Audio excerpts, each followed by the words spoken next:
What if I told you that I found my soulmate after hitting rock bottom?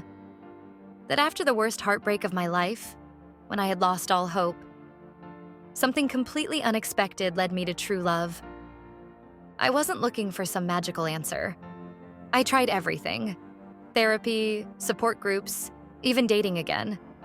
But nothing worked. The loneliness, the pain, it just wouldn't go away. And then, one night, I stumbled onto something I never would have considered. Something that changed everything. And no, it wasn't self-help books or a new relationship coach.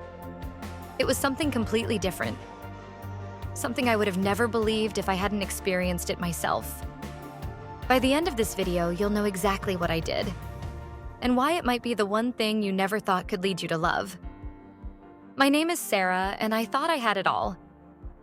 A man I loved, a future we dreamed of together, and a life that felt like it was finally coming together. Then, just like that, it was gone. One day, out of nowhere, he left. No warning, no real explanation. One moment, we were planning forever. Then, suddenly, I was alone. Just like that, everything changed. I can't even describe the pain. It was the kind of heartbreak that knocks the air out of your lungs. I kept replaying everything in my head, searching for clues. Did I miss something? Could I have done something different? The questions were endless, but the answers never came.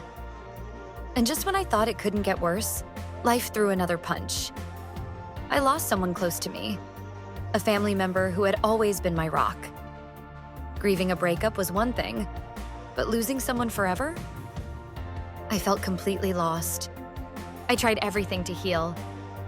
Therapy, support groups, even dating again. But nothing helped. Therapy seemed like the obvious answer, so I booked sessions, hoping they would help. But session after session, I felt like I was just going in circles, stuck in endless conversations without any real relief.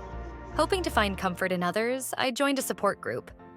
Talking to people who had been through similar experiences helped a little, but it still wasn't enough. The ache in my heart wouldn't go away. Maybe I just needed to move on, I thought. So I tried dating again. That turned out to be an even bigger disaster. One date started off well, but by the end of the night, I found myself playing therapist as he unloaded all his past relationship baggage onto me. Another time, I agreed to meet someone who seemed promising, only to be stuck in an awkward dinner where he expected me to pay for an absurdly expensive bill. It didn't take long for me to realize I wasn't just heartbroken. I was exhausted. No matter what I did, I couldn't shake the feeling that I was stuck, that nothing was really helping me move forward. It felt like no matter how hard I tried, happiness was slipping further and further away.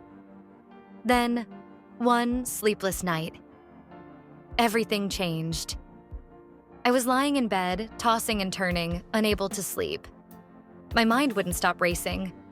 The past few months had drained me completely. The heartbreak, the loss, the disappointment.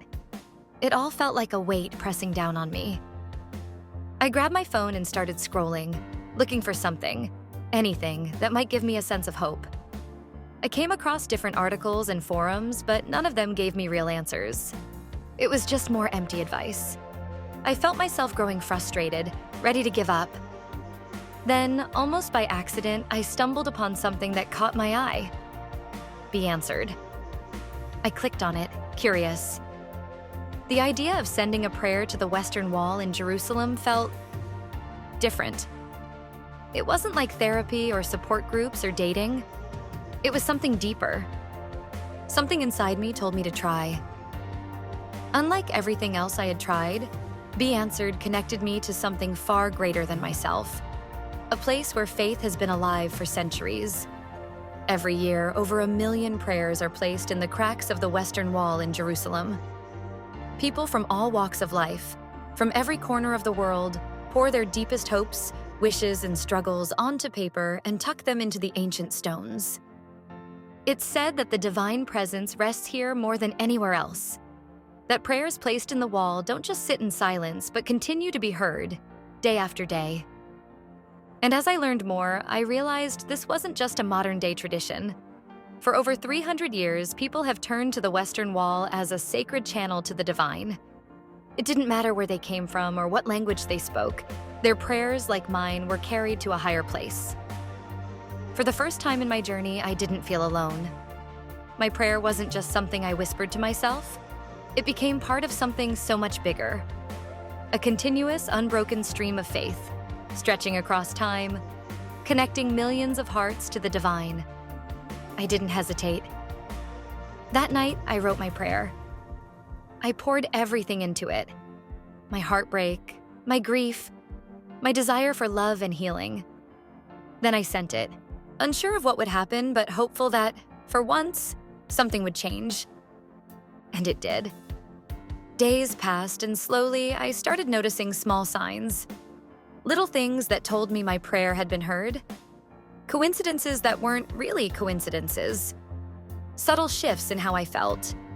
Lighter, more open, like a burden had been lifted. And then came the biggest surprise. I met Tom. Not through an app, not through some forced setup. We met at a book club, of all places. From the moment we started talking, I knew something was different. There was no drama, no guessing games, just an effortless connection. Looking back, I know this wasn't just random luck. My prayer led me to this moment. If you're feeling lost, just like I was, I know what it's like to feel like you've tried everything and nothing works. I know how exhausting it is to search for answers and come up empty. But I also know that healing is possible. Love is possible. If you're carrying pain, if you're longing for love or clarity, I urge you, try this. Take that step. Write your prayer. Let it be delivered to a place of incredible spiritual power. Because I did. And it changed everything.